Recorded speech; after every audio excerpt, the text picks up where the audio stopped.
Bom, vamos aqui a uma obra que eu acho muito legal, um romance chamado Onde Andará Dulce Veiga, do Caio Fernando Abreu. Ele publicou em 1990 e apesar do Caio Fernando Abreu ele ser mais conhecido como contista, ele acabou fazendo um bom romance aqui que tem esse viés mais de jornalismo investigativo, algo mais caindo assim pro detetivesco. E esse livro aqui, o romance Onde Andará Dulce Veiga, ele tem um subtítulo chamado Um Romance B, assim mesmo, tudo minúsculo, e ele é dividido em 7 capítulos, só que são divididos, né, nos dias da semana. Reparem, segunda, terça, quarta, quinta, sexta, sábado e termina no domingo. Então a organização são 7 capítulos, dias da semana, uma alusão aqui ao Gênesis. A quem ele dedica? Como é o livro, ele vai falar sobre uma cantora desaparecida há 20 anos, chamada Dulce Veiga, claro que é fictícia.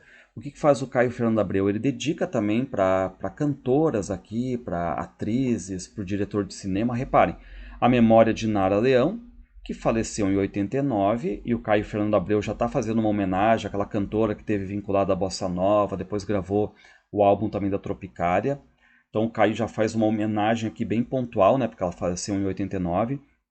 Ele dedica para a atriz Odete Lara, e a Odete Lara ela fez um filme chamado A Estrela Sobe em 74, em que ela interpretava uma cantora chamada Dulce Veiga.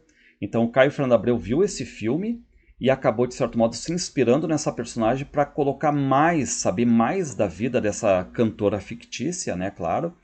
Também dedica aqui ao Guilherme de Almeida Prado, diretor de cinema, que inclusive vai ser o responsável por produzir o filme Onde Andará Dulce Veiga em 2008.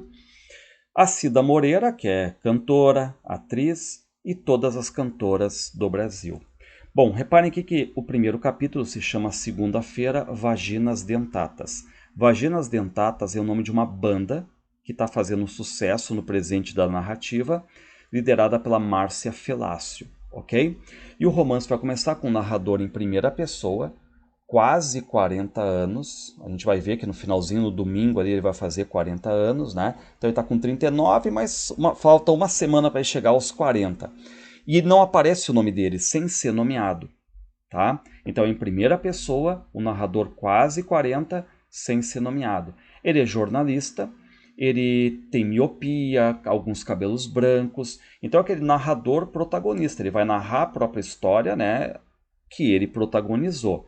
E ele está feliz por quê?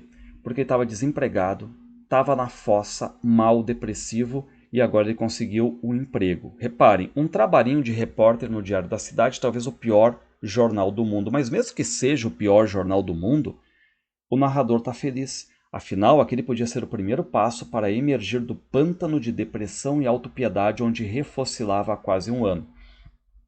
Espantoso, na noite anterior eu fora dormir como um jornalista desempregado, endividado, amargo, solitário e desiludido de quase 40 anos, para acordar no dia seguinte magicamente com aquela voz do passado me comunicando pelo telefone que eu era da pesada.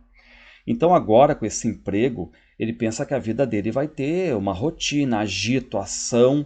E reparem, né? Com aquela voz do passado me comunicando pelo telefone. Por quê? Porque quem vai contratar ele é o Castilhos, que já conhece o narrador há 20 anos, que é o diretor do jornal. E aí, quando o narrador vai lá para o Diário da Cidade, para o jornal, para a redação do jornal, o diretor já diz, ó, teu primeiro trabalho vai ser entrevistar uma banda de rock formada só por mulheres, tá? Se chama, né, Márcia Felácio e as Vaginas Dentatas, certo? Esse é o teu primeiro trabalho no jornal, uma entrevista com a Márcia, que é a líder dessa banda Vaginas Dentatas, tá? E aí, claro, né, a gente estranha o nome, e aí o que diz o diretor? São os tempos, o que há de se fazer? Agora as bandas se chamam ratos escrotos, vermes imundos, bichos nojentos, coisas assim, tá? Bom, aí o que faz o narrador?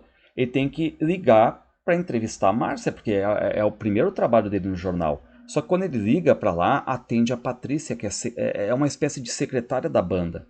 E aí o narrador diz, olha, eu tenho que entrevistar a Márcia. Só que a Patrícia é toda mística. Então a Patrícia, né, a secretária da Márcia e da banda, ela diz, ó, e qual é o dia do teu nascimento e tudo mais, porque eu quero fazer o teu mapa astral. E aí o narrador só um pouquinho, né? Ele fica irritado com aquilo ali, tá? E a Márcia, a Patrícia, a secretária, diz, ó, então não vai rolar a entrevista e tudo mais, elas têm uma gravação, né? E aí o narrador diz, mas só um pouquinho, eu sou um repórter, eu tenho que fazer entrevista com a Márcia, com a banda, porque é matéria de capa. E ela vai dizer, ó, tudo bem, nós vamos gravar um clipe num estúdio daqui a pouco. Aparece lá, mas entrevista de jeito nenhum. Então já deixa bem claro isso aí. Mas o narrador vê, pô, vamos gravar um clipe, eu com o meu jeitinho e tudo mais vou conseguir arrancar a entrevista já, tá? Aí ele pega um táxi, reparem, finalmente dentro do táxi que descia em direção ao Ibirapuera, ou seja, a gente está em São Paulo, lembrei então de Pedro. Então depois a gente vai saber mais desse Pedro, a gente vai entrar um pouco nas questões sexuais do narrador, tá? Bom, ele chega e aí ele vai falar com essa Patrícia, a secretária da banda, e a Patrícia está com uma camiseta da banda Vaginas Dentatas. Então vocês imaginem o logo agora, né? Como é que é o logo da banda? No peito havia algo como o desenho de uma boca vertical aberta, que no caso é uma vagina, duas fileiras de dentes serrilhados. E quando pensei lábios, entortando a cabeça para ver melhor, foi que compreendi. Era uma vagina, mas uma vagina com dentes, né? Uma vagina dentata. Bom, aí o narrador tá ali, tá junto com a Patrícia, a secretária, só que as mulheres que formam a banda estão ali fazendo o clipe, né? Só que o narrador começa a ouvir uma música que ele, narrador, conhece, ó. Por trás da porta vinha uma música familiar. E o que tem de especial nessa música aqui? A gente já vai ver mais adiante, tá? Aí o narrador diz assim, né, pra Patrícia, né, ó. Conheço essa música, eu disse. Patrícia sacudiu os ombros. Todo mundo conhece. É o nosso grande sucesso, está em segundo lugar. Bom, aí o que faz o narrador? Ele não quer ficar falando com a Patrícia, ele quer falar com a Márcia, que é a líder da banda. Então ele invade o estúdio ali, onde a banda está gravando o clipe. Contra os edifícios, três garotas vestidas com jeans e camisetas iguais aos de Patrícia tocavam bateria, baixo e teclado. Eram as Vaginas Dentatas, uma baterista negra, cabelos trançados com contas coloridas, uma tecladista gorda, cabeça quase raspada e uma japonesa enorme. E à frente delas, apoiada num poste falso de luz, que é o cenário do clipe, né? Outra garota de cabelos descoloridos, coberta de couro negro, com uma guitarra, que é a Márcia Felácio, né? Que é a líder da banda aí. E a Márcia fica, mas assim, muito irritada com essa invasão. E aí diz, tipo, Patrícia, como é que tu deixou isso aí? Ela diz, não, é o cara do jornal. E aí o narrador diz, ó, eu sou do Diário da Cidade, gaguejei, tenho que fazer uma matéria de capa com vocês. Só que a Márcia meio que caga pro narrador e começa a cantar. E quando ela vai cantando, o narrador vai se lembrando dessa música, ó. Era um velho sucesso dos anos 40 ou 50. Para o meu próprio espanto, lembrava a letra inteira. E qual é o detalhe? Lembrem que esta Dulce Veiga, do título do livro, ela era uma cantora da era do rádio. Claro que é fictícia e tudo mais, né? Só que essa cantora desapareceu faz 20 anos. Então o que aconteceu? Essa Dulce Veiga, ela ia estrear um novo show, e aí a banda toda tá ali esperando ela, o público, a plateia, os fãs, só que ela não entra e some. Sumiu e já faz 20 anos que ela sumiu, quando o narrador tinha 20 anos, só para ter uma ideia. O narrador chegou inclusive a entrevistar a Dulce Veiga 2 vezes, quando ele tinha 20 anos, era um gurizão ainda, né? E a Dulce Veiga simplesmente desapareceu. Os jornais fizeram algumas reportagens e tal, mas foi arrefecendo, foi esfriando e ninguém mais deu bola. Fato hoje é que essa Dulce Veiga está sumida há 20 anos, tá? Só que lembrando, o narrador tá ali para fazer o quê? Para fazer exatamente uma entrevista com a Márcia, tá? Bom, o que aconteceu? A Márcia tá cantando a música que a Dulce Veiga cantava. E o narrador começa a cantar junto, tá? E aí reparem, Dulce Veiga. Dulce Veiga também tinha gravado a mesma música que a Márcia estava cantando. Há 10, 15, 20, quantos anos atrás, né? E aí o narrador vai conversar com a Márcia e diz assim, pô, eu conheço essa música e tudo mais, né? E aí a Márcia, a líder da banda, diz, e daí todo mundo conhece, é um sucesso antigo do Orlando Silva, né? Ele diz, tá, tudo bem, mas tu, Márcia, conhece a gravação da Dulce Veiga? E aí a Márcia não responde. E aí convida o narrador para cheirar uma carreira de cocaína, reparem, né? Metade na narina esquerda, metade na direita. E aí o narrador, ele pergunta, Márcia, tu conhece a gravação da Dulce Veiga? E o que ela responde? Claro que eu conheço. Dulce Veiga era minha mãe. E aí o narrador toma aquele choque. Como? Era? A tua mãe morreu? Ela morreu e tudo mais? E aí a Márcia diz, não, a Dulce Veiga é minha mãe, não morreu, mas todo mundo sabe, né? Ela desapareceu de repente, faz 20 anos, e eu era um bebê ainda, diz a Márcia e tudo mais, né? E aí o narrador diz, ó, eu conhecia a tua mãe, eu conhecia a Dulce Veiga e tudo mais. E aí a Márcia diz, ó, eu tenho que terminar aqui o nosso papo, eu vou continuar o ensaio e tudo mais. E ela vai para ensaiar, vai para fazer o clipe. Só que aí o narrador pensa, só um pouquinho. Se a Márcia diz que é filha da Dulce Veiga, então ele, narrador, quando foi entrevistar a Dulce Veiga 20 anos atrás, conheceu essa Márcia ainda bebê. O que ele pensa, né? Então, eu também conheci você, baby. E aí o narrador começa a se lembrar, né, de quando viu a Dulce Veiga pela primeira vez, faz 20 anos, e ele tem que, né, na verdade, a partir de agora, escrever. Ele não vai ter entrevista da Márcia, então ele está ali, né, escrevendo alguma coisa e tudo mais sobre a Dulce Veiga. Reparem que as palavras entram em itálico, né? Ele está escrevendo, ó. O narrador diz: a primeira vez que vi Dulce Veiga, e foram apenas duas, ela estava sentada numa poltrona de veludo verde. Naquela época, quando eu a conheci, diz o narrador, eu era muito jovem, tinha apenas 20 anos, tá? Então, a gente fica sabendo, né, que tem toda essa ligação. O narrador, quando ele era um jovem, né, começo de carreira, ele entrevistou a Dulce Veiga. A Dulce Veiga estava com um bebezinho, né? A Dulce Veiga desapareceu e agora, 20 anos depois, ele vai entrevistar a Márcia e fica sabendo que a Márcia é a filha da Dulce Veiga, tá? Não foi dessa vez que o bebê chorou. Bom, termina o expediente, o narrador volta para o apartamento dele, ele mora num prédio velho, e ele vê que tem uma carta ali para ele. Peguei a carta no chão, olhei, o remetente era a Lídia. E essa Lídia aí não era um caso dele, na verdade, né? Ela morava com ele, só que ela viajou, foi morar em Minas Gerais, e aí ele ficou morando sozinho agora, né?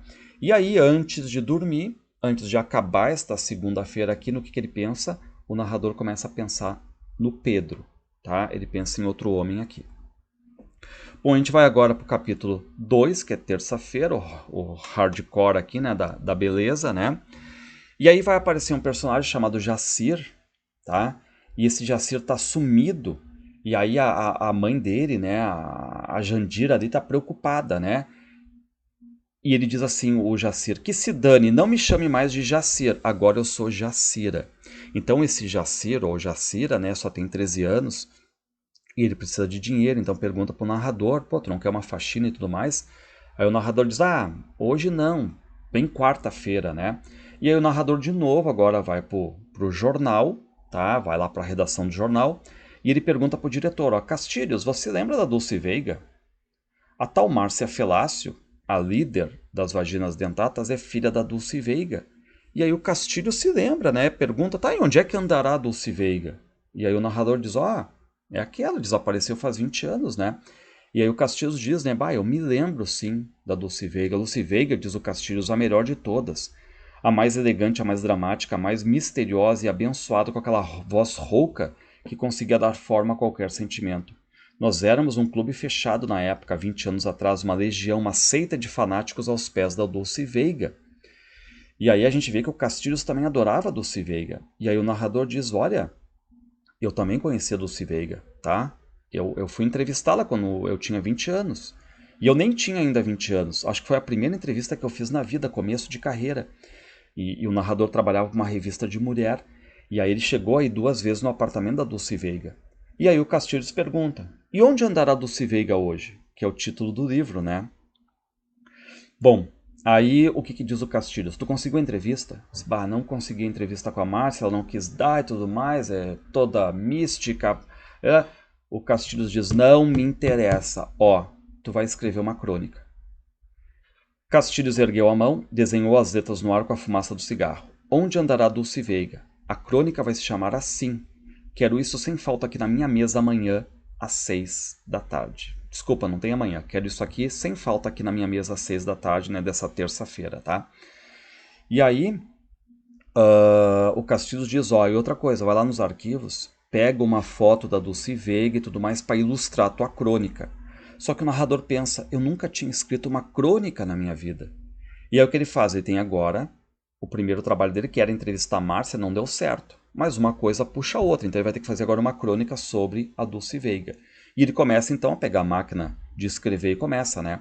A primeira vez que eu vi Dulce Veiga, ela estava sentada numa poltrona de veludo verde. Só que aí ele começa a escrever, ele começa a ver que tem pouco material ali sobre a Dulce Veiga. Na verdade, Dulce Veiga nunca foi uma cantora muito popular. Os meninos críticos dos segundos cadernos de agora, indecisos em chamá-la de obsoleta ou demodé, diriam hoje talvez que ela era cult. Por quê? Porque a Dulce Veiga ela se apresentava assim em boates pequenas, tinha gravado uns 2 discos, começou a fazer umas pequenas pontas assim no cinema e desaparecera no dia da estreia daquele que seria o seu primeiro show, chamado Docemente Dulce. Então reparem, né? Bem no dia da estreia do novo show que a Dulce Veiga vai desaparecer, 20 anos atrás. E o narrador tá ali se lembrando, né, que a casa de espetáculos estava cheia, tinha críticos ali, amigos, fãs, a banda toda no palco. Cadê a Dulce Veiga? Nada dela. E aí começam as vaias, os músicos ficam ali, né, sem saber o que fazer. E aí entra no palco o diretor, o Alberto Veiga, que era ex-marido da Dulce Veiga, e ele chega e diz: "Bah, pessoal, infelizmente a Dulce Veiga não vai poder vir, ela sofreu um acidente e tudo mais." Reparem, no dia seguinte, o desmentido e o cancelamento do show. Dulce Veiga desaparecera completamente. E como eu tinha falado, né, o que fizeram os jornais? Foram acompanhando, né, e tudo mais, onde é que está a Dulce Veiga, mas depois foi esfriando, foi perdendo o interesse. E aí o narrador lembra um pouco agora do passado dele mesmo. Qual é o passado do narrador? Entregando jornais em Paris, lavando pratos na Suécia, fazendo clean-up em Londres, servindo drinks em Nova York, tomando ácido na Bahia, mastigando folhas de coca em Machu Picchu, nadando nos açudes límpidos do passo da Guanchuma. Então aqui um pouco do passado dele, tá? E aí o narrador, ele tá ali, né, pesquisando sobre a Dulce Veiga para escrever a crônica, e ele começa a pegar frases da Dulce Veiga, e reparem as frases. Canto porque cantar me dá um sentido. Mas penso sempre que cantar é inútil. Não quero nenhuma das coisas materiais que o canto poderia me dar. Quero encontrar outra coisa. Gostaria de desaparecer um dia. Reparem, né? Gostaria de desaparecer um dia. Bom, aí o narrador vai lá, escolhe uma foto, né, para ilustrar a crônica dele, tá? Aí tá terminando o expediente, aí tá indo para um bar, ele encontra um outro personagem chamado Filemon, e esse Filemon vai para perto do narrador, tem um certo interesse pelo narrador, e ele começa a puxar papo com o narrador, né, dizendo assim: olha, eu li o teu livro que tu lançou e tudo mais, e a gente fica sabendo que o narrador, ele lançou um livro de poemas. Meu nome é Filemon, ele disse. Desculpe interromper, mas eu li o seu livro. Não lembro direito o título, Visões, qualquer coisa assim. E o que o narrador diz? Não é Visões, é Miragens, o título dele, corrigir. Então a gente fica sabendo agora, né, que o narrador já lançou um livro de poesia, né? O que o narrador diz? Mas esse livro ninguém tinha lido. Eu mesmo fazia o possível para esquecer aqueles péssimos poemas. Bom, aí o narrador, ele começa a olhar para este homem chamado Filemon. Era bonita a sua boca, úmida, grande, viva, tive uma vontade insensata de beijar aquela boca. E aí, a gente começa aqui agora, claro, né, essas questões todas, enfim, da sexualidade do narrador a gente vai vendo aos poucos, mas vai começar agora uma cena legal, porque o narrador tá tão fascinado agora com aquela coisa da busca da Dulce Veiga, que ele vê uma mulher e ele diz: ó, é a Dulce Veiga. E ele começa a ter algumas visões. Então ele pega, levanta e sai correndo atrás de uma mulher qualquer, achando que era a Dulce Veiga. Só que antes o que ele faz é ele dar um beijo na boca desse Filemon aí e vai atrás da mulher. Só que depois ele acaba perdendo essa mulher de vista. Só que qual é o detalhe, né? Ele subiu num edifício e começou a ouvir o som de um piano. Aquelas coisas assim parecem, né, do sinal, uma coisa levando a outra. Quando ele voltou-se de perfil para pegar o copo de uísque em cima do piano, reconheci quem? Pepito Moraes, o pianista de Dulce Veiga. Então, a partir de agora, ele que fez a crônica da Dulce Veiga, né, na terça-feira, que vai ser lançado no jornal de quarta, ele está aqui tentando saber mais da Dulce Veiga. E reparem que agora ele para frente a frente com o Pepito Moraes, que era o pianista da Dulce Veiga. E ele pergunta, né, pro Pepito, tipo, onde andará a Dulce Veiga? E o Pepito diz: olha, quem me dera ela voltasse um dia. Dulce Veiga sumiu faz 20 anos e desde então ninguém sabe onde ela anda. E aí o narrador, ele tá pedindo, né, pro Pepito, tipo, fala mais sobre Dulce, sobre o dia do show e tudo mais. E aí o que que diz? Ó, a noite de estreia, o teatro tava cheio, Alberto Veiga, o ex-marido dela, mentindo que a Dulce tinha sofrido um acidente. No palco, Pepito e os outros músicos ainda tentaram tocar alguma coisa, mas a plateia foi embora porque ela queria Dulce Veiga e nada mais. E aí o Pepito, ele não tá muito afim de se lembrar desse episódio, né? Porque ele vai dizer, ah, eu fico com raiva disso, a Dulce Veiga só pensou nela, foi egoísta, ela talvez quisesse outra coisa, né? Nem ela sabia, mas a Dulce Veiga repetia isso o dia inteiro, eu quero outra coisa, eu quero encontrar outra coisa. Mas o pior é que estava tudo maravilhoso, seria um grande show, o melhor do ano, só que ela sumiu. E aí o Pepito diz, né, olha, a Dulce Veiga, ela poderia sim ter sido a melhor cantora do Brasil, ter ido para a Europa, mas ela não quis, ela não se importou nem com os outros. Então aqui o Pepito mostrando, de certo modo, assim, um lado mais egocêntrico da Dulce Veiga. E aí o narrador começa a mostrar o disco da Márcia, né, as vaginas dentatas ali e tudo mais, só que aí o narrador diz, olha, eu peguei essa menina no colo, né, e tudo mais, enfim, né, e lembro dela, né? Tanto que ele vai criticar agora. Dulce Veiga não tinha o menor jeito para a mãe, diz o Pepito, e depois de Saul, ficou pior ainda. E aí reparem, né, que surge agora mais uma pista, o nome desse Saul. Saul, aquele nome despertava alguma coisa em mim. Alguma coisa que tinha ficado escondida naquela tarde no apartamento da Avenida São João, em frente à Poltrona Verde, 20 anos atrás, quando eu entrevistei a Dulce Veiga pela primeira vez. Então reparem que o narrador ele meio que se lembra um pouco desse nome aí, Saul, né? E ele pergunta pro Pepito, quem é que é o Saul? Ah, um dos amores de Dulce. Ela teve tantos amores, a Dulce Veiga, nem eu, Pepito, escapei. E aí o garçom acaba chamando o Pepito, né, para tocar, e aí o narrador tem que sair dali e voltar para o apartamento dele, tá? Mas reparem, né, que uma coisa vai levando a outra. Márcia levou a Dulce Veiga, aí ele já fica sabendo, né, do Pepito, Saul, Alberto Veiga, o ex-marido, então ele já começa a ter uma relação aqui de pessoas que ele vai ter que ir atrás para tentar saber onde é que está hoje a Dulce Veiga. Então a gente chega na quarta-feira, reparem, né, a fera muçulmana. E aí a campainha toca, reparem, era Jacir, não a Jacira. De bermudas e tênis brancos muito limpos, camiseta vermelha com a cara do Prince. E aí o narrador lembra, né, eu tinha pedido para ele vir aqui, quarta, fazer a faxina. E aí o narrador olha para ele, né, tipo, não entendendo, né, porque, pô, num dia ele tá vestido de mulher, no outro dia de homem, né? E aí o que o Jacir explica ali? A mãe diz que é o chumaré que eu trago comigo. 6 meses eu sou homem, 6 meses eu sou mulher. Bom, aí o narrador paga, né? Tipo, ó, tá aqui teu dinheiro, vá, faz a faxina e tudo mais. Liga pra Patrícia, tipo, ó, Patrícia, eu tenho que marcar entrevista com a Márcia, tá? E aí a Patrícia diz, ó, posso marcar, tipo, 6 e não sei o quê. E aí o narrador se impõe, às 4 sem falta hoje, me dá o endereço. E aí o narrador vai até a redação do jornal. E reparem que pela manhã saiu a crônica dele, onde andará Dulce Veiga. E quando ele entra na mesa dele, tem ali rosas brancas, rosas vermelhas, tem cartão. Reparem, quem mandou isso? O Alberto Veiga, o ex-marido da Dulce Veiga, que leu a crônica e adorou. E está agradecendo agora com rosas e um bilhete. Reparem, o que diz o Alberto Veiga? Obrigado pela emoção. Só mesmo uma sensibilidade especial como a sua poderia lembrar com tanta ternura da inesquecível Dulce Veiga. Venha me ver, talvez eu tenha mais informações sobre ela. E aí, o narrador, né, ele abre o Diário da Cidade, o jornal que ele trabalha e que foi publicada a crônica dele, e vê que a crônica foi publicada. Castilhos chamou do fundo da redação.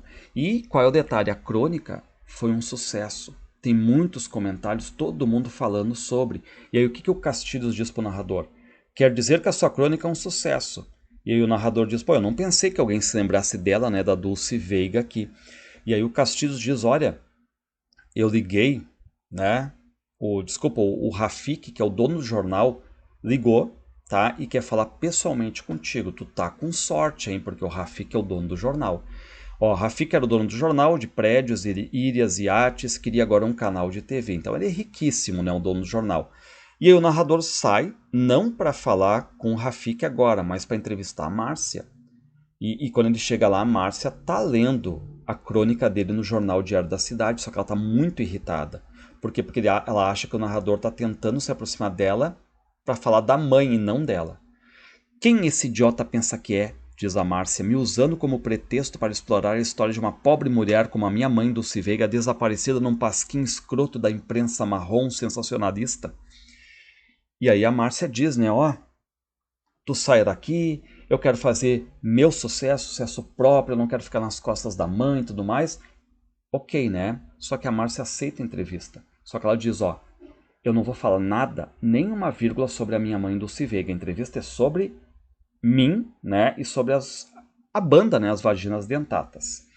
Bom, mas, de certo modo, como o narrador é um repórter que sabe dosar essa questão toda, ele vai tirando algumas coisas da Márcia, porque a Márcia não quer falar da mãe, mas ela vai falar da vida dela, vai ter que falar na mãe, né? Como ela nasceu. Ela diz, ó, o Alberto Veiga, conhecera a Dulce quando ele era apenas um estudante de teatro e ela, Dulce Veiga, já era uma cantora conhecida.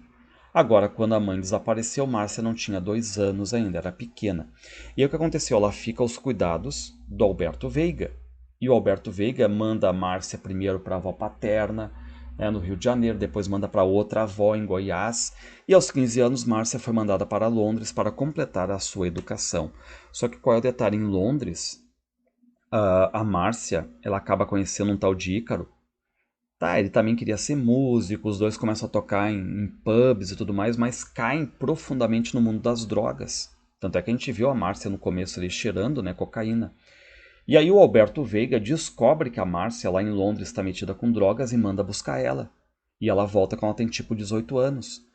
Mete ela numa clínica de reabilitação e tudo mais, né? E depois esse Ícaro vem de Londres também para procurar a Márcia. Então, brigou com o pai, a Márcia brigou com o pai, que ela chamava de Alberto, um careta repressor, né? Bom, aí a Márcia então tá contando um pouco da vida dela, né? E quer terminar a entrevista. E aí tem uma foto desse tal de Ícaro ali. E aí o narrador pergunta, vem cá, ele morreu de overdose? Digamos que sim. Depois a gente vai saber o real motivo, né? Bom, aí o narrador, ele pergunta, né? Já encerrou a entrevista, mas ele pergunta pra Márcia, tipo, quem é que é o Saul? E a Márcia meio que, sabe aquela coisa da linguagem corporal, meio que fica engasgada, diz, eu não sei quem é. E vai lá cheirar a cocaína dela, né? Então, continua viciada aqui, tá?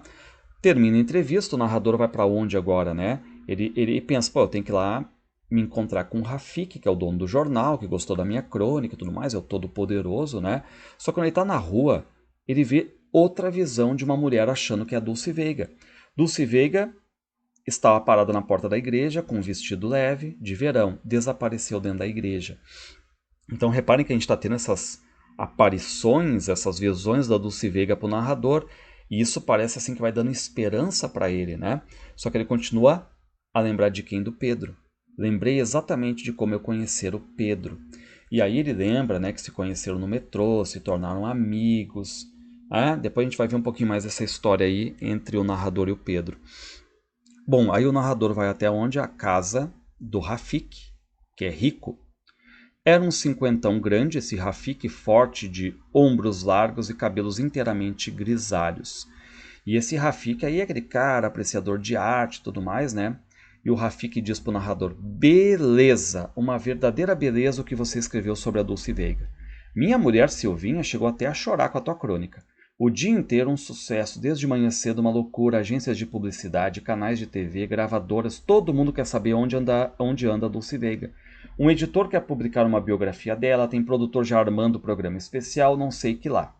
Portanto, meu caro e talentosíssimo rapaz que é o narrador, o jornalista que escreveu a crônica, a partir deste momento você está dispensado de cumprir o horário no jornal.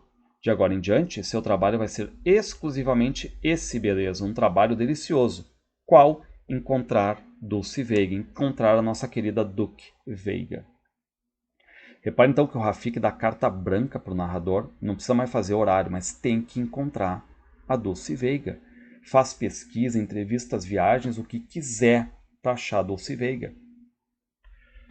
E aí o que está na cabeça do narrador? Continuei a lembrar de Pedro. Bom, Agora a gente vai saber um pouquinho mais, né? Como ele conheceu Pedro, né? E lembra que o narrador convidou o Pedro para ir até o apartamento dele, beberam, fumaram e tudo mais. Aí esse Pedro queria ficar dormindo ali e o narrador deixou. Quando acordei, ele me beijava. A língua de Pedro dentro da minha boca era a língua de um homem sentindo desejo por outro homem. Ele era bonito. E aí o narrador começa a sentir atração por homens aqui, mas tenta se afastar. Porque ele vai dizer, eu gostava de mulher, eu tinha medo. E apesar de nunca ter dormido com uma mulher, né? Dormimos juntos, eu e o Pedro, vestidos abraçados, ou seja, não teve relação sexual ali. Só que quando o narrador acorda, o Pedro vazou, saiu. E aí o narrador fica tipo, e agora, né? Gostar de outro homem e tudo mais. E eles vão ficando durante algumas semanas. O Pedro vai ali insistindo, né, para transar com o narrador, né? E só que o narrador não tá afim, manda o Pedro embora. E o que fazia o narrador? E me masturbava noite após noite até ficar esfolado pensando no corpo de Pedro e na cara de Pedro, em todas as formas de penetrar e ser penetrado por ele. Eu não cedia, eu tinha medo. Só que num dia eles vão para a cama e acabam transando. Repare que diz o narrador, eu senti primeiro dor, depois medo e depois prazer. Mas ele fica feliz, parece estar se descobrindo ali. Não sei quanto tempo durou, só comecei a contar os dias a partir daquele dia em que Pedro não veio mais. Desde esse dia perdi meu nome. Perdi o jeito de ser que tivera antes de Pedro, não encontrei outro. E esse Pedro não voltou mais. Teve a experiência aqui com o narrador e não voltou mais, abandonou o narrador. E reparem, né? É uma cena legal, ele diz, né, desde esse tempo eu perdi meu nome, né? A gente, inclusive, não sabe o nome do narrador aqui. Por isso que ele está sempre pensando nesse Pedro. Bom, a gente chega aqui na quinta-feira, a poltrona verde, e o narrador agora tem uma missão, um objetivo. Qual é o foco dele? Encontrar a Dulce Veiga. Então agora o livro começa a ter essa espécie assim, mais de jornalismo investigativo mesmo. Então, reparem, era preciso encontrar a Dulce Veiga, manter aquele emprego, continuar a viver, mesmo sem encontrá-la, mesmo que Pedro jamais voltasse. E aí o que ele faz? Bom, eu tenho aqui o ainda para entrevistar, né?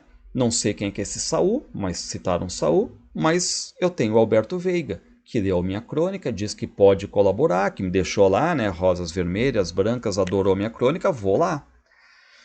E aí, o que acontece, ó? Em cima da minha mesa havia montes de telegramas, porque a crônica deu ibope. Eram todos de antigos fãs de Dulce Veiga, muito mais do que eu poderia imaginar, elogiando a crônica, pedindo mais notícias sobre ela.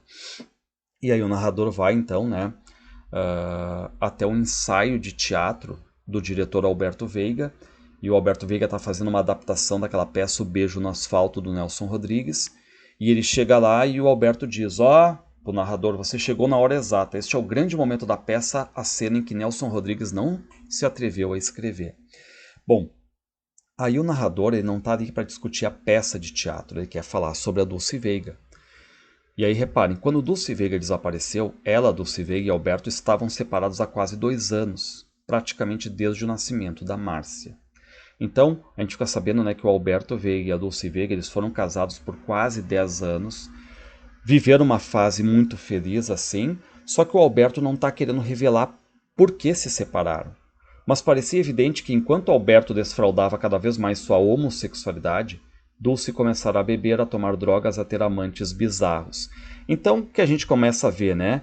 O Alberto Veiga, homossexual, a Dulce começa a ter amantes, a viver de drogas ali, então o amor entre eles acaba terminando, né? Enfim, e pior, não se transformou em amizade. E aí a gente lembra, né, sempre lembrando daquele dia da estreia do show da Dulce, 20 anos atrás, que ela não subiu no palco e sumiu. E o Alberto agora vai dar tipo uma dica, ó.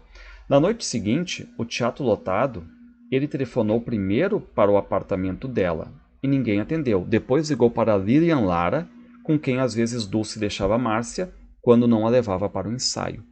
E aí, a gente fica sabendo agora que tem mais uma mulher aqui, né? Essa Lilian Lara, que era amiga da Dulce Veiga, tá? E aí o Alberto diz que tinha ligado, né, para o apartamento da Dulce Veiga, ninguém atendia, e quando ele foi lá no apartamento tinha um bilhete, ó. Dulce dizia que estava cansada de tudo, que não suportava mais, não queria mais fazer sofrer as pessoas que amavam, desaparecia para sempre, era inútil procurá-la. Pedi ainda que Alberto cuidasse bem de Márcia. Só que aí o narrador pergunta, tá? Mas, tipo, Saul, quem é Saul? E Alberto, como Márcia, não lembrava de ninguém com esse nome. E aí o Alberto começa também a falar mal do Pepito. Ah, o Pepito não acredita nada dele, que é um bêbado, um frustrado e tudo mais. Só que o narrador não sabe bem quem acreditar, né? Porque pode ser uma ira, uma raiva do Alberto por ter sido talvez traído, né? Até por esse Pepito que disse que foi um dos amores da Dulce Veiga. E aí o narrador pergunta, bom, tem que falar de novo com o Pepito, tenho que falar com essa Lilian Lara também, porque vão surgindo nomes, né? Quem é o Saul também. Então reparem, né? O livro começa a ganhar mais ação agora. Nem naquele tempo da censura, perseguições, proibições e tortura, Alberto garantia Dulce se envolvera com comunistas, gostava de ficar em casa decorando letras. Então, tá dizendo aqui que a Dulce não se metia nesse mundo, né? Ela gostava apenas de música. Então ela não fazia letras subversivas e tudo mais, cantava esse tipo de coisa, né? Bom, aí o narrador sai, sem ter muito sucesso, apenas mais um nome surgiu ali, que é a Lilian Lara, né? E ele olha, tem uma mendiga na rua. E na cabeça dele quem é? É a Dulce Veiga. Então na cabeça dele vira aquela fixação da Dulce Veiga, tá? E aí ele se lembra também, né, da Jandira, que é uma personagem que joga búzios ali. Então ele vai até ela, ó. Axeturá, meu filho, os caminhos estão muito mais abertos do que você imagina. Porque ele está dizendo, olha, Jandira, eu preciso encontrar uma pessoa que está desaparecida há muitos anos. O que tu acha que os búzios estão dizendo aí, né? Ela diz, ó, não se preocupe, você vai encontrar essa pessoa. Então ele vai ganhando esperança nesse sentido, né? Só que agora, uma notícia importante. A Patrícia, que é a secretária da banda, vem ali dizendo, ó, a Márcia sumiu, desapareceu. É a Márcia, entende? Ela desapareceu. E aí diz que não foi no ensaio, não ligou e tudo mais. E à noite vai ser a estreia do show. E a Márcia meio que sumiu. Só que o narrador já começa a ver isso aí deve ser algum golpe publicitário, uma jogada de mídia, tentando imitar a mãe, né? Só que aí a Patrícia diz, ó, Márcia, ela anda muito louca, cheirando demais, cocaína, faz uns 3 dias que não dorme, só fuma e cheira. E aí a Patrícia diz, ó, eu não avisei a polícia que ela tá sumida porque tem droga na jogada. E a gente fica sabendo que essa Patrícia é apaixonada pela Márcia. Patrícia está apaixonada por Márcia, apaixonada como uma louca. E aí a Patrícia diz pro narrador, olha, eu acho que eu sei onde a Márcia pode estar, porque quase todos os dias ela vai, né, numa casa muito velha. E aí o narrador pensa, aí, será que ela não vai visitar a Dulce Veiga? E a Patrícia, eu não sei, me leva até lá. E aí a Patrícia leva o narrador até essa casa velha. E aí o narrador abre a porta, vê um detalhe importante, que é uma poltrona de veludo verde, e tá ali a Márcia. Só que a Márcia tá fazendo o quê? Tem uma pessoa sentada nessa poltrona de veludo verde, tá de costas, o narrador não consegue ver quem é no primeiro momento, e a Márcia tá ali tipo massageando a veia dessa pessoa que tá sentada, porque vai injetar droga nessa pessoa. Márcia pressionou a seringa injetando líquido. As paredes estavam quase inteiramente cobertas por capas de revistas e reportagens com fotos de Dulce Veiga de 20 e 30 anos atrás. Repare então, né? Tipo uma casa de um fanático pela Dulce Veiga ali. E aí automaticamente vem aqui um flashback agora para contar como é que o narrador viu a Dulce Veiga pela segunda vez. E reparem que o título aqui fica, o trecho fica em itálico, ó. A segunda vez que eu vi Dulce Veiga, diz o narrador, e foi a última, ela não estava sozinha. Além do bebê, que a gente sabe que é a Márcia, que só 20 anos mais tarde eu saberia que era a Márcia, havia também um homem naquele apartamento. E aí esse homem quem era? Era o Saul. De outro mundo ela o chamou, Saul. Então agora o narrador começa a se lembrar desse nome, Saul. Ah, é o cara que estava com a Dulce Veiga também. E o narrador lembra também que quando ele estava saindo do apartamento, ele deu tipo de cara assim com uns homens armados e tudo mais, que estavam perguntando, tipo, cadê o apartamento da Dulce Veiga, onde é que ela fica? Perguntaram, ô guerrilheiro, onde mora a Dulce Veiga? Ô terrorista, onde é a casa daquela puta, daquela comunista? E sem saber direito o que significava aquilo, eu só tinha 20 anos, diz o narrador, era tudo rápido demais. Eu não tive culpa, eu falei o número sem querer. Então a gente fica lembrando também que dessa segunda vez que o narrador viu a Dulce Veiga, 20 anos atrás, ele entregou para os policiais onde é que a Dulce morava. Então aqui a gente tem essas referências à ditadura da época, né? Na rua as pessoas falavam em voz baixa, passavam apressadas, olhando para o chão, fingindo não ver o carro do DOPS estacionado sobre a calçada com homens armados em volta. Bom, agora a gente volta para o presente, 20 anos depois. Quem é que está sentado nessa poltrona de veludo verde aqui não é a Dulce Veiga. Em quem a Márcia está injetando droga é esse Saul. E o narrador chama, né, pelo nome e tudo mais, e a Márcia toma aquele susto. Vem cá, como é que tu conhece o Saul? Ele vai dizer, eu vi uma vez, há muitos anos no apartamento da tua mãe. E o Saul e a Dulce eram amigos, né? E o Saul, a Márcia está dizendo, o Saul só me tem a partir de agora, tá? E aí a Márcia está indignada com quem? Com a Patrícia. Tipo, por que tu trouxe o cara aqui de novo, né?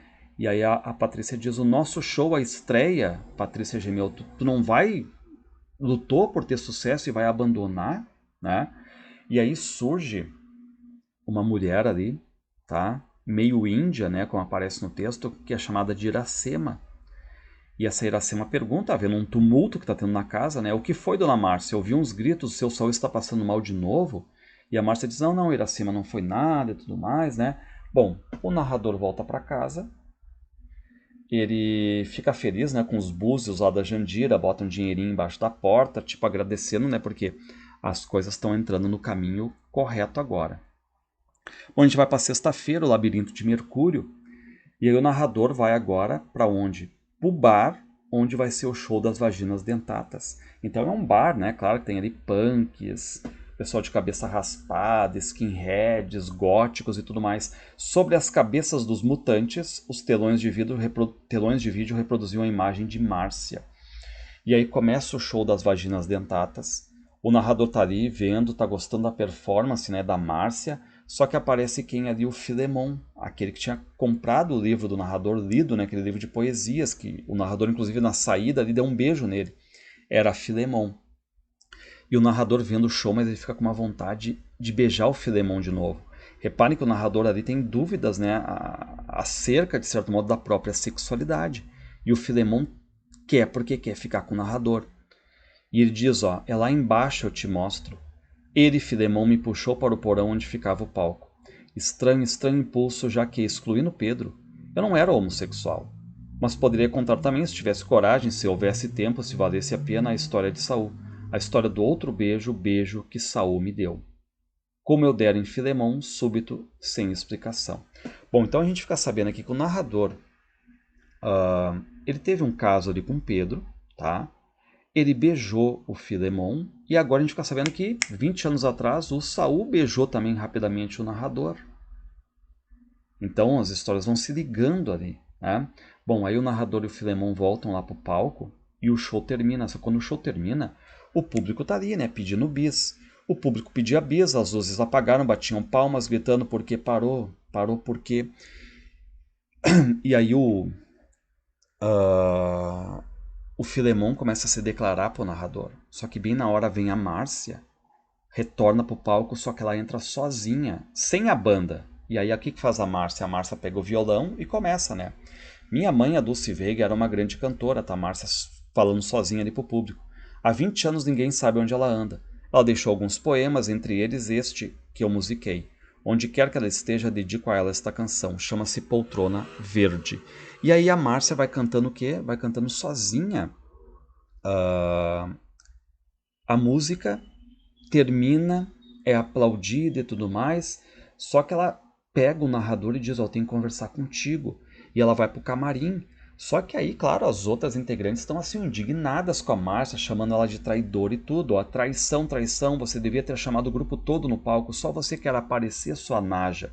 E aí ela fecha o camarim, junto com o narrador ali, né? E aí o narrador pergunta, tipo, o que tu quer? Por que tu me mentiu? Por que tu disse que não sabia quem é que era o Saul? E aí a Márcia diz, você viu o Saul, não viu? Naquele estado em que ele tá, é melhor mesmo que ninguém saiba que ele está vivo. Porque é totalmente dependente de drogas, tá mal ali. Só que o narrador diz, mas o teu pai, o Alberto Veiga, também mentiu, tipo que não conhecia o Saul. E ele vai dizer, meu pai prefere pensar que o Saul nunca existiu, diz a Márcia. Você compreende, ele é um homem muito vaidoso. Deve ser difícil admitir que mamãe teve outros homens, muitos outros. Mamãe deixou alguns poemas, deixou uns diários também, nunca foram encontrados. E aí a Márcia agora, ela começa a mostrar que ela tem alguns caroços assim no corpo, exatamente iguais aos que haviam surgido há alguns meses no meu próprio pescoço. E qual é o detalhe aqui desses caroços, né, no corpo e tudo mais, essas bolotas, enfim? Ela tem medo de procurar médico, de fazer o teste de HIV. E ela pergunta para o narrador, você é homossexual? E ele diz, lembrei de Pedro. Retirei os dedos. Não sei. Márcia endireitou a cabeça. Eu também não sei direito. Às vezes eu, Patrícia, você sabe, a gente fica junto, né? Juntas. E aí a Márcia diz, né? Eu te vi com o Filemão, eu não sei qual é que é de vocês, né? E aí a Márcia revela. O Ícaro não morreu de overdose, morreu de AIDS. E eu acho que eu estou doente também. Então lembra, né, que no começo ela tinha dito que ele morreu de overdose e tudo mais e tal. Enquanto eles estão conversando ali, todo mundo tá batendo na porta do camarim. Só que aí o narrador começa a ver que a Márcia tá fazendo um desenho com o pó ali da cocaína. E aí tipo um ideograma. E aí ele desvenda aquilo, diz assim, Tori. Se chamavam assim os arcos vermelhos da liberdade. Então o narrador já pensa, eu tenho que falar com quem? Com a Lilian Lara. A Lilian Lara é a última pessoa que viu a Dulce Vega e tudo mais, né? Enfim, então ele vai até o Rio de Janeiro, tá? E ele vai lá, fala com essa Lilian, ó. E o narrador pergunta, não sei o que, o Saul. Aí a Lilian vai dizer, ó, foi quem... Lembrem que o narrador pode viajar, fazer o que quiser, porque o Rafik tá bancando. Tudo para descobrir onde é que tá a Dulce Vega. E a Lilian Lara vai dizer agora sobre o Saul. Foi quem mais sofreu, coitado do Saul. Afinal, ele é o pai da Márcia. Bom, o narrador quase pulou do sofá e disse assim, tá, mas não é o Alberto Veiga, o pai da Márcia? Imagina, meu bem, eu acompanhei isso tudo bem de perto, ficamos grávidas, eu e Dulce, na mesma época. Claro que Alberto e Márcia, aquele mau caráter, se encarregaram de espalhar essa história. Devem morrer de vergonha, Alberto de ser um corno e a Márcia de ser uma bastarda. Então, o que ela está dizendo, né? O Alberto, a Márcia ficaram mentindo e tudo mais, né? Mas o Saul que é o pai da Márcia mesmo, né? E aí a Lilian vai dizer, né? A Dulce deixou o Alberto, foi viver com o Saul, só que esse Saul estava metido em complicações políticas ali, acabou sendo preso na época ditatorial, foi torturado, sai da prisão meio louco, drogado e tudo mais, né? E a Dulce desapareceu. E a Márcia tinha sido mandado, né, para Londres, né? E o que pensa o narrador? Pô, os olhos inocentes de Márcia, lembrei, tudo mentira, o discurso teatral de Alberto Veiga, tudo mentira. E aí a Lilian pega uma fita, aquelas fitas de VHS, diz, ó, eu fiz uma ponta num filme com a Dulce Veiga, vou te mostrar e tudo mais. Enquanto ela tá mostrando, surge agora a filha da Lilian Lara. E adivinha quem é que é a filha da Lilian Lara? É a Patrícia. Eu olhei para a filha de Lilian Lara, era a Patrícia. E a Patrícia se faz de louca ali, né, que não conhece o narrador. Prazer, ela disse, estendendo a mão como se nunca tivesse me visto na vida. E aí o narrador se despede.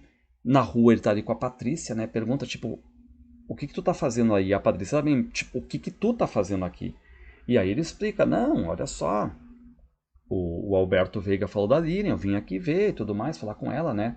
E aí a Patrícia chega e diz, minha mãe, tal, não me aceita, pensa que eu sou uma coisa, mas não sou. A minha mãe odeia a Márcia, não sabe que eu moro com ela. E o que faz a Patrícia? Vai mentindo, né? Dizendo que mora num hotel em São Paulo, que estuda literatura e tudo mais, né? Mentindo pra mãe, tá? Bom, o narrador e a Patrícia voltam para São Paulo. E nessa volta, a Patrícia e a Márcia estão brigando muito, né? E aí o narrador agora quer saber, porque ele está muito mal com a Márcia, pela Márcia ter mentido para ele, tá? E aí o narrador vai atrás do táxi da Márcia. Só que Márcia desceu, era a casa de Rafik. Por que ela está indo no Rafik? Meia-noite vi no relógio do carro e mandei o motorista tocar direto para o Bom Retiro. Por quê? Porque ele quer visitar quem? O Saul, ele quer falar com o Saul. Uma pausa aqui para uma água. Bom, chegamos no sábado, vaga Estrela do Norte. Reparem, ele entra na casa onde está o Saul. O quarto estava destruído, é uma casa velha, né? A única coisa relativamente intacta naquela devastação era a poltrona de veludo verde, que há 20 anos o narrador viu a Dulce sentada ali, né? E o Saul tá ali, tipo um doente terminal. E o narrador pergunta pro Saul, onde está Dulce Veiga? Dulce, Dulce Veiga, lembra dela? Ela gostava tanto de você, você também gostava dela, eu também gosto de você e também gostava dela. Onde é que tá Dulce Veiga? E o Saul também quer saber, né? Aí o narrador diz, não, tudo bem, eu prometo achá-la, mas me dá uma dica, alguma coisa, né? E o Saul diz, olha, eu posso te dar umas pistas, só que tu tem que me dar um beijo. Ele exigiu, então me beija. E aí o narrador acha, né, que talvez o Saul tenha reconhecido o narrador, porque, lembrem, o Saul beijou o narrador 20 anos atrás. E aí ele vai dar um beijo, mas a boca do Saul tá podre ali, né? Então o narrador, para beijar o Saul agora, tem que se concentrar, reparem. Entreaberta, a boca do Saul cheirava mal, os lábios cobertos de partículas purulentas, os dentes podres. Pensei então na GH de Clarice mastigando a barata, em Jesus Cristo beijando as feridas dos leprosos. E aí o narrador vai lá e beija a boca podre do Saul. E o Saul fica feliz, né? Os dois ficam ali de pé. E o narrador pergunta, onde andará Dulce Veiga? E aí ele tocou o assento da poltrona, aqui, no assento da poltrona. E o que pensa o narrador? Opa, então ali tem alguma coisa. Ele levanta a almofada e acha um caderno. Acha ali papéis, cartas e tudo mais. Era o diário de Dulce Veiga, escrito no ano em que ela desaparecera. Faltavam algumas páginas, outras estavam incompletas. E ele pega as cartas ali, reparem, o mapa do Brasil com uma estrela de 6 pontas desenhada sobre ele. No centro exato das 6 pontas, assinaladas por um círculo verde, havia uma cidade chamada Estrela do Norte. As cartas assinadas por um tal Deodato também vinham de lá. Então, aqui a gente fica sabendo, né, que tem essa questão toda aí, né, de um local, um tal de Deodato. E agora reparem esses trechos das cartas aqui que são reveladores, ó. R é o Rafik. Rafik não aceita que o tenha abandonado. Então a gente fica sabendo que a Dulce tinha um caso com Rafik, o dono do jornal, e abandonou ele.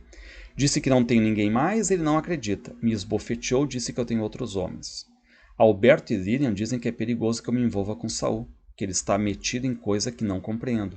Não quero ouvi-los. Quando Saul me beija e pega meus seios e me penetra, esqueço tudo. Nunca conheci um homem como ele.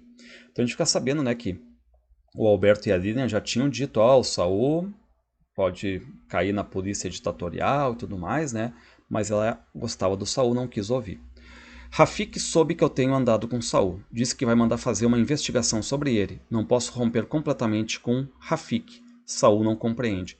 Ou seja, o Rafik aqui talvez esteja metido, né, nessa prisão toda aí do Saul e tal, né? Enfim, temos detalhes aí que a gente vai sabendo agora por meio dessas cartas, ó. Rafik disse que acionará toda a imprensa, que jogarão tomates e ovos podres no dia da estreia do show, que a crítica dirá que sou ridícula. Talvez por isso ela possa ter abandonado o palco, ó. Recebi outra carta de Deodato, ele disse que a hora que eu quiser a comunidade está aberta. Enquanto isso, tem uma comunidade, que a gente vai ver para onde é que foi a Dulce Veiga, que está ali aberta para ela. Rafik disse que pagou pessoas para me apedrejarem na saída do teatro. E o que diz ali nas cartas ainda? Dulce Veiga diz que quero apenas cantar, não quero nada disso que vejo em volta, eu quero encontrar outra coisa. E aí o narrador acha que agora sabe onde é que está Dulce Veiga. E aí telefona pro Rafik, ó, preciso de passagem e tudo mais. Havia um voo naquela tarde que me deixaria muito, muito perto de Estrela do Norte. E ele vai para o aeroporto, viaja, chega onde? Ó, nessa comunidade chamada Estrela do Norte. Árvores gigantescas além das vidraças e aquelas pessoas baixas de cabelos lisos e olhos miúdos movendo-se em câmera lenta no meio da umidade davam a sensação estranha de que eu estava em outro país. Então, para onde é que ele vai? Ele vai para essa Estrela do Norte, né, que é tipo um santuário ali, um santuário natural, cercado por uma floresta, então é uma região assim muito pura. Tirei informações e descobri que nos últimos 20 anos a cidade crescera tanto que Estrela do Norte era agora apenas um bairro afastado, periferia da periferia, na periferia do Brasil, mas eu fui em frente. Aí ele vai até uma pensão, o narrador, chega pra dona ali e diz, ó, eu tô procurando uma pessoa que morou aqui, um tal de Deodato, a senhora conhece e tudo mais? Ó, o seu Deodato morreu faz uns 10 anos, moço, que Deus o tenha em sua luz eterna, era uma santa pessoa. E aí pergunta, tá, mas ele deixou algum filho e tudo mais? Não, não tinha ninguém, era um homem solitário. Mas de repente, quem sabe, a senhora conheceu também uma amiga dele, uma moça que veio de São Paulo, uma moça loira, Dulce Veiga, a senhora já ouviu falar? Nunca ouvi falar, não, seu moço. E aí o narrador pensa, pô, vou desistir, vou voltar para São Paulo, sei lá, outro emprego e tudo mais. Então ele vai caminhando naquela terra vermelha ali. Só que quando ele está caminhando, ele ouve a voz de uma mulher, tipo numa churrascaria, alguém no piano e ela cantando uma música do Vinícius de Moraes. Quem é? Meia dúzia de pessoas, a Dulce Veiga. Ele encontra a Dulce Veiga nessa comunidade, de certo modo, né, chamada Estrela do Norte. Ao fundo, entre o pianista e a cozinha, estava a Dulce Veiga. Sem parar de cantar, olhou para mim como se me reconhecesse e indicou a mesa mais próxima com um movimento de cabeça. Bom, o narrador quer falar com ela, né?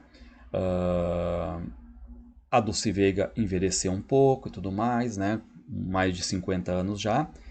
E ela, tipo, ela espere eu parar de cantar e eu vou conversar contigo. Aí ela termina, vai falar com o narrador, né? Ela diz que se lembra do narrador. Ah, tu era aquele gurizão de uns 20 anos, esteve no meu apartamento, né? Muito tempo atrás e tal. Eu disse, não vamos conversar aqui na churrascaria, vamos lá pra minha casa. Eles vão caminhando e a casa da Dulce Veiga fica tipo assim no topo de uma colina. E aí vem um cachorro, reparem, ó. Ela bota o nome dos cachorros, dos animais ali e de nome de cantores, ó. Esse é o Dick Farney, não se assuste se ele ficar meio carente. Gosto de dar a eles, né, aos animais, nomes de cantores. Você devia ter conhecido a Elisete, era uma gatinha linda, parecia gente, morreu de parto na última lua cheia, deixou 4 gatinhos. Eu chamei de Elis, Raul, Nara e Cazuza. E o que o narrador pensa? Me dá o Cazuza, tive vontade de pedir. E aí o narrador tá cansado, tá com dor nos pés, a Dulce faz toda uma massagem para ele.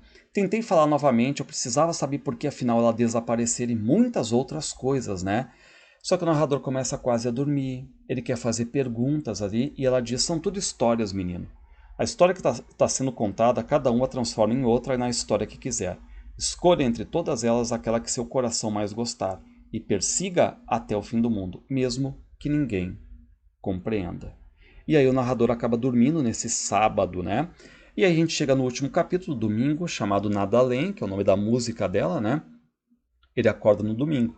Passado da meia-noite era meu aniversário, lembrei. Quis contar para a Dulce Veiga. E aí o corpo dele já não dói mais, nem a cabeça dele, aniversário dele. Percebi que meu corpo estava enredado em fios cinzentos e eu quase não podia andar. Toquei neles, viscosos, nojentos, deixavam uma gosma prateada nas mãos. Como sair de um casulo, parecia. Ou seja, aqui é aquela coisa mais subjetiva, né, mais metafórica, o narrador ele passando por uma espécie de metamorfose, saindo do casulo. Então veio a náusea, um desgosto, uma revolta amarga na boca do estômago, um rodopio. E aí ele acaba vomitando, e detalhe, né, quando ele vomita, ele acaba tipo mandando, né, as impurezas para fora e tudo mais. Aquela questão de ele se limpar e se renovar, né? Vi que havia 3 fios de cabelos brancos no meu peito também. Enquanto isso, a Dulce Veiga, ele tocando violão, cantando. O que ela diz? Força e fé, repete comigo. Dai-me força e dai-me fé, dai-me luz. Eu pedi, o narrador diz, força e fé, dai-me força, dai-me fé, dai-me luz. Então aqui reparem nessa busca, no final aqui, existencial do narrador. Uma estrela cadente arriscou o céu, pensei em fazer um pedido, porque era meu aniversário. E aí o narrador, né, ele meio que se curva assim para ouvir a terra. Aí ele começa a ver uma forma viva assim na frente dele. Um homem, um animal, pensei, não, era uma árvore, encostei o corpo nela. Aí se encosta nela, com as mãos, com as pernas assim, ele está todo excitado já. O corpo da árvore recebia meu corpo como o corpo de uma pessoa recebe o corpo de outra quando fazem amor. Tremi com mais força de encontro a ela e fiquei todo molhado. Eu apontava para as pessoas que amava e estavam distantes, quase todas dormiam, menos Saul deitado numa cama de hospital com Márcia fumando ao lado dele e Patrícia sentada no chão. E agora ele vai retomar todos os personagens do livro, ó, ao lado de Castilhos, que é o diretor de jornal, Terezinha O'Connor, que faz ali a coluna social, também dormia, o Filemon inteiramente nu, virado de bruços, e Jacir num pijama curto um tanto ridículo, a cara de Garfield estampada, e Jandira de Xangô sem turbantes, e Lilian Lara, o lenço ainda nos cabelos, retesada como se estivesse desperta, E Alberto Veiga entre Arthur e Marco Antônio numa cama de motel, redonda, e Pepito Moraes debruçado no piano do bar vazio, e todos os outros. E Lídia em sua casa de janelas azul marinho, entre quadros inacabados, e os outros de antes deles, e os de muito antes ainda. Só não vi Rafik e Silvinha, uma nuvem toldava as lentes. Voltei-as na direção de Pedro, mas continuavam embaçadas. Bom, aí tá terminando, né? E o narrador pergunta pra Dulce: Dulce, tu não quer voltar? Não, nunca mais, eu sou feliz aqui nessa comunidade. Mas o que você quer, afinal? Nada além, eu quero encontrar outra coisa. Mas você já encontrou, pensei. Claro, né? Outra coisa, viver um outro mundo e tudo mais, longe dos holofotes, ali longe daquela roda viva, né? E aí o que faz a Dulce Veiga? Ela dá pro narrador um gatinho de presente de aniversário, né? Ela diz, ó, este é o Cazuza, cuide bem do príncipe. E aqui a gente tem, né, a gente viu, né, que no táxi ali antes estava tocando Cazuza, a gente tem uma aproximação do narrador com Cazuza, com o Caio Fernando Abreu, com o próprio Cazuza, né, o Cazuza faleceu em 90, vítima da AIDS, ele era grande amigo do Caio Fernando Abreu. Bom, o narrador se despede dela, da Dulce Veiga, e a Dulce Veiga diz, ó, as portas estão abertas, pode voltar quando quiser. E aí o narrador, como jornalista, repórter, ele diz, tá, e o que eu digo a eles? A Dulce diz, diga o que você quiser. Faça o que você quiser, não diga nada. Se achar melhor, minta, não será pecado. Mas se contar tudo, não se esqueça de dizer que eu sou feliz aqui nessa comunidade, longe de tudo, perto do meu canto. E o narrador sai feliz, eu fui descendo pelo caminho cercado de pedras, a mochila nas costas, Cazuza, o gato entre as mãos. E ele está desaparecendo, ó, desaparecia no caminho da Estrela do Norte, do aeroporto do sul do Brasil. E aí o que ele faz? Ele olha para trás, ele está nessa comunidade, como eu falei, uma comunidade ali alternativa, né, uma coisa mais hippie até, e ele olha para Dulce, toda de branco. Dulce Veiga estava parada na porta da casa, ao lado do cachorro. Uma arara pousou na árvore perto dela. Ela ergueu o braço direito para o céu, a mão fechada, apenas o indicador apontado para o alto, feito seta. Depois gritou qualquer coisa que se esfiapou no ar da manhã. Parecia meu nome. Bonito, era meu nome. Eu comecei a cantar. Reparem que ele até acha o nome dele agora no final, tá? Então, é bonito, né, essa questão toda aqui do final, tá? Bem poético, né? Bom, o que o próprio, aqui para encerrar, o que o próprio Caio Fernando Abreu disse do livro, ó? No livro todos têm nome, menos a personagem principal, que é o narrador. Ele é um jornalista chegando nos 40 anos, aí o Caio Fernando Abreu botou talvez assim a questão biográfica, né, um pouco ali. Publicou um livro de poemas chamado Miragens, a vida toda viajou de um canto para outro, sem se fixar em cidade nenhuma, em amor nenhum, homem ou mulher. Ele nem sabe direito da própria sexualidade, na verdade o romance inteiro é o pobre buscando a própria alma. E a gente viu isso aqui no narrador, né, ele não está mais sufocado, agora está feliz, né? Antes ele tinha dito que tinha perdido a fé e parece que ele reencontra tudo que estava perdido. E agora reparem, o Caio Fernando Abreu pensa, imagina se esse livro dele virar filme, e realmente virou em 2008. Então imagina se o Jean-Luc Besson se apaixona pelo livro. E se ele cai nas mãos do Stephen Frears? E se o Jean-Jacques Benny me oferece milhões por uma versão com a Isabelle Adjani no papel de Dulce, envelhecida, claro. E se lá de Madrid o Almodóvar comunica que Carmen Maura adoraria fazer o papel? Guilherme von Almeida Prades, né, o Guilherme de Almeida Prado, vamos fazer esse filme? E realmente vai sair em 2008, né, o diretor é o Guilherme de Almeida Prado. Com essas traduções, todos aqueles poderosíssimos e misteriosíssimos produtores estrangeiros interessados em você poderiam se animar ainda mais. Então, Onde Andará Dulce Veiga, esse é o livro.